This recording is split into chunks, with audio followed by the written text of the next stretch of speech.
মুক্তিযোদ্ধাদের নাতিপুতিরাও পাবে না, তাহলে কি রাজাকারের নাতিপুতিরা পাবে?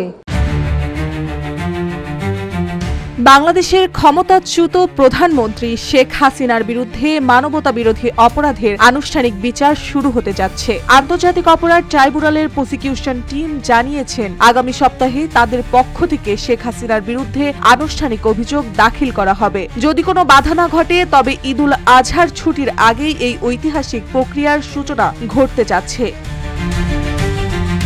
এই মামলাটি শেখ হাসিনার বিরুদ্ধে ক্ষমতা হারানোর পর প্রথম কোনো বিচারিক কার্যক্রমের সূচনা।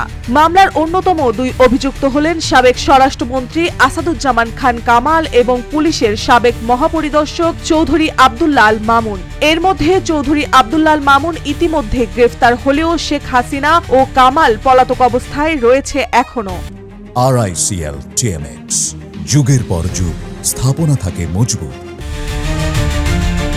তদন্ত সংস্থা ইতিমধ্যে শেখ হাসিনাকে মাস্টারমাইন্ড, হুকুমদাতা ও সুপিরিয়র কমান্ডার হিসেবে চিহ্নিত করে 5টি অভিযোগ একটি পূর্ণাঙ্গ প্রতিবেদন জমা দিয়েছে। এই অভিযোগগুলো গত বছরের জুলাই আগস্টে ছাত্র আন্দোলনের সময় সংঘটিত মানবাধিকার বিরোধী অপরাধকে ঘিরে। চিফ প্রসিকিউটর তাজুল ইসলাম বলেন, মামলার প্রথম অভিযোগে শেখ হাসিনার বিরুদ্ধে রাষ্ট্রীয় বাহিনীকে উস্কে দিয়ে শিক্ষার্থীদের ওপর হামলার প্ররোচনার অভিযোগ রয়েছে। এর প্রমাণ হিসেবে ট্রাইব্যুনালে শেখ হাসিনার একটি সংবাদ সম্মেলনের ভিডিও উপস্থাপন করা হবে, যেখানে আন্দোলনরত শিক্ষার্থীদের রাজাকারের বাচ্চা বলে আখ্যা দিয়েছিলেন তিনি। দ্বিতীয় অভিযোগে রয়েছে সরাসরি হত্যা ও অঙ্গহানির নির্দেশ প্রদানের অভিযোগ। এই অংশে দুটি টেলিফোন কথোপকথনের অডিও রেকর্ড এবং বিভিন্ন ঘটনার ভিডিও ফুটেজ ট্রাইব্যুনালে উপস্থাপনের পরিকল্পনা করেছে প্রসিকিউশন। তবে পলাতক থাকা অভিযুক্তদের বিরুদ্ধে পরবর্তী পদক্ষেপ কি হবে, প্রসিকিউটর তামিম জানিয়েছেন, ট্রাইব্যুনালের পক্ষ থেকে গণমাধ্যমে বিজ্ঞপ্তি জারি করে হাজিরা নিশ্চিত করার চেষ্টা করা হবে। এরপরেও হাজির না হলে তাদের পলাতক ঘোষণা করে রাষ্ট্রপক্ষের আইনজীবী নিযুক্ত করা হবে। এই মামলা সাক্ষী দেওয়ার প্রস্তুতি চলছে। প্রসিকিউশনের পক্ষ থেকে প্রায় 50 জন সাক্ষী উপস্থিত হতে পারেন বলে জানিয়েছেন গাজী তামিম।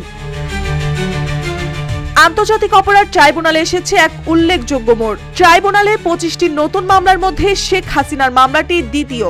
এখন যেসব প্রসিকিউটর দায়িত্বে রয়েছেন তাদের অনেকেই আগে জামায়াত নেতাদের পক্ষে আইনজীবী হিসেবে যুক্ত ছিলেন। প্রেক্ষাপট পাল্টে এখন তারাই রাষ্ট্রপক্ষে দায়িত্ব, যুদ্ধ অপরাধের মামলা পরিচালনা করছে।